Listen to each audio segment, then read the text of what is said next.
Early kidney problems can move forward for months, sometimes years, without any pain at all.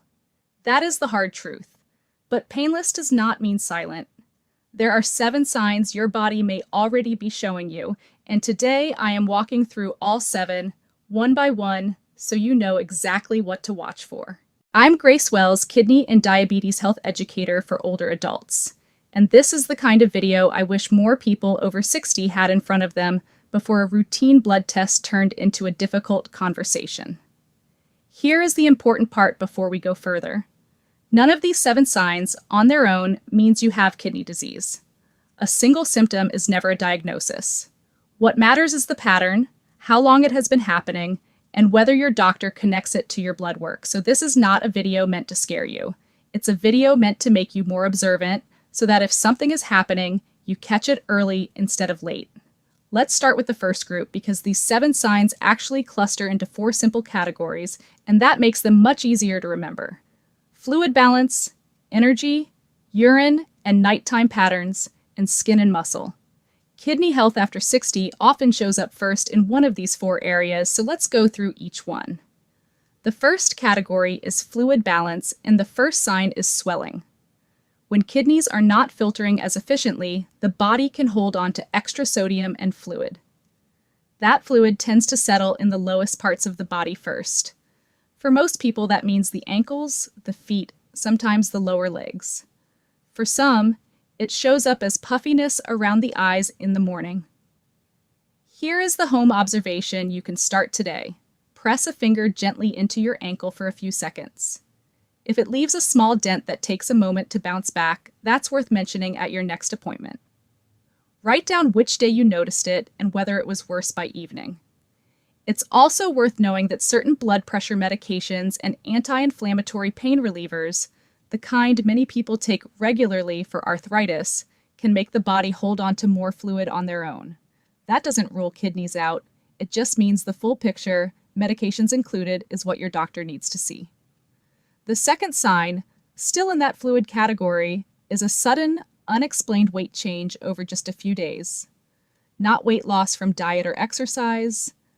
2, 3, sometimes 5 pounds appearing in under a week without any change in eating habits. That kind of quick shift is often fluid, not fat, and fluid retention is one of the clearer connections to how the kidneys are managing sodium and water. If you already weigh yourself regularly, keep the number written somewhere simple. A pattern over 2 weeks tells your doctor far more than a single number ever could, especially if you can note whether swelling and the weight change happened around the same days. Now let's move to the second category, energy. The third sign is fatigue that does not match your activity level. This is a tricky one because everyone over 60 gets more tired sometimes. That's normal aging. What's different here is a specific kind of tiredness, a heaviness that shows up even after a full night's sleep, even on a day you didn't do much physically. When kidneys are working harder than they should, waste products can build up slightly in the blood, and that buildup can leave you feeling drained in a way that rest doesn't fully fix. This is also closely tied to diabetes and high blood pressure, which are the 2 most common conditions linked to reduced kidney function in people over 60. If you already manage either one, that fatigue deserves a slightly closer look than it might for someone without those conditions. The home observation here is simple. Ask yourself if this tiredness feels the same as it did a year ago, or if it feels heavier, more constant, less connected to how active you were that day. The fourth sign is related, and it's one people rarely connect to kidney health after 60, trouble concentrating, a kind of mental fog. Struggling to follow a conversation, losing your train of thought more than usual, feeling foggy by mid-afternoon. This can have many causes, and most of them have nothing to do with the kidneys, sleep quality, and medication side effects being 2 of the most common. But when it shows up alongside fatigue and some of the other signs on this list, it becomes part of a pattern worth mentioning, not something to dismiss on its own. If this is helping you connect a few dots you hadn't put together before, that's exactly why I make these videos. Now let's move into the third category, which is urine and nighttime patterns, and this one tends to be the most noticeable of the 4. The fifth sign is needing to urinate more often at night, waking up 2, 3, sometimes more times after you had already fallen asleep. Doctors call this nocturia. As kidneys lose some ability to concentrate urine properly, especially overnight, the body produces more urine even without extra fluid intake before bed. Now, this overlaps heavily with other common causes after 60, especially for men with prostate changes, and for anyone on certain blood pressure medications taken later in the day, particularly diuretics, which are sometimes called water pills. So this sign by itself points to several possibilities, not just one. The home observation. Count how many nights this week you're waking up to use the bathroom, and roughly what time you stopped drinking fluids and took your last medication dose before bed. That detail alone helps a doctor separate a prostate issue, a medication timing issue, or a kidney-related pattern. The sixth sign is a change in how the urine itself looks, specifically foamy or bubbly urine that doesn't go away quickly. A little foam once in a while, especially with a fast stream, is normal. What's worth watching is foam that's persistent, that looks almost like beaten egg whites, appearing regularly over days or weeks. That kind of foam can be linked to protein passing into the urine, which for some seniors is one of the earliest lab-detectable changes in kidney function, often showing up on a urine albumin test before creatinine or eGFR shift at all. You don't need to inspect this obsessively. Just notice if it becomes a repeated pattern rather than a one-time thing, and mention it even if nothing else on this list feels familiar, because this particular sign can appear on its own before others develop. Now the fourth and final category, skin and muscle, and this is where signs 6 and 7 can genuinely surprise people, because most of us don't think of dry skin or leg cramps as anything related to the kidneys. The seventh sign is dry, itchy skin that doesn't respond to your usual lotion, sometimes paired with muscle cramps, especially in the legs at night. When kidneys aren't clearing waste and balancing minerals as efficiently, it can affect calcium, phosphorus, and other levels in the blood, and that imbalance can show up as itching that feels different from ordinary dry skin, along with cramping that wakes you up. This is also one of those signs where the overlap with normal aging is very real. Skin naturally gets drier after 60. Cramps become more common with certain medications, with dehydration, with simple aging of the muscles. So again, one sign alone tells you very little. It's the layering of several of these 7 together that becomes meaningful, and if you're already being monitored for chronic kidney disease at an earlier stage, your doctor may already be watching your phosphorus level, specifically because of this connection. Let's pause on that overlap because I think it's the most important part of this entire video. Every single one of these 7 signs can be explained by something completely unrelated to the kidneys. Aging itself, blood pressure medications, diabetes, heart and blood vessel changes, a prostate condition, even simple dehydration. This is exactly why kidney disease is called a silent condition.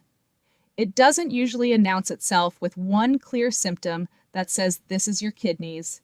It shows up as a handful of ordinary-seeming changes that quietly build over time, changes that are also produced by a dozen other common conditions in someone over 60.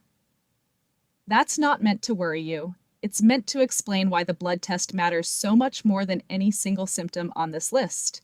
2 lab values in particular, creatinine and eGFR, along with a urine albumin test, are what actually confirm whether the kidneys are involved or whether something else entirely explains what you've been noticing. Your eGFR number is also what tells your doctor which stage of kidney function you're in, and that stage, more than any single symptom, is what shapes the conversation about diet, medication, and follow-up testing going forward. So here's how I'd suggest using this list. Not as a checklist to diagnose yourself, as a personal log. If you notice 2 or 3 of these 7 signs appearing together, especially if they've been building over several weeks rather than appearing suddenly, that combination is worth a conversation with your doctor along with a simple request for a kidney function panel if you haven't had one recently. If you already live with diabetes or high blood pressure, that panel is generally recommended on a regular basis regardless of symptoms, simply because those two conditions are the leading causes of reduced kidney function after 60. Now, there is a different category here, and I want to separate it clearly because it changes what you should do. Everything I've described so far is something to note, track, and bring up at your next appointment. But there are a few changes that should not wait for a scheduled visit. Sudden shortness of breath, especially if it comes on quickly or gets worse when you lie down. Rapid swelling that develops over a day or two rather than gradually. A sharp, noticeable worsening in how you feel, confusion, chest discomfort, or a level of weakness that's clearly different from your baseline. Those situations call for prompt medical evaluation, not a wait-and-see approach. This isn't meant to alarm you. It's meant to draw a clear, practical line between write this down for next time and this needs attention now. If you've been nodding along to 2 or 3 of these signs while listening, you're not alone, and that's worth saying out loud in the comments. Sharing which sign surprised you most or which one you've actually been dealing with might be exactly what helps another person watching realize they're not imagining things either. Before we wrap up, let's bring this back to something simple and useful. Kidney health after 60 isn't about memorizing 7 symptoms. It's about noticing patterns your body has been showing you and giving your doctor the specific details that turn a vague feeling into a useful conversation. So here are 2 small steps you can take starting today. First, for the next 2 weeks, keep a short daily note, just a line or 2, tracking any swelling, nighttime bathroom trips, unusual tiredness, or changes in your urine, along with the time you took your medications each day.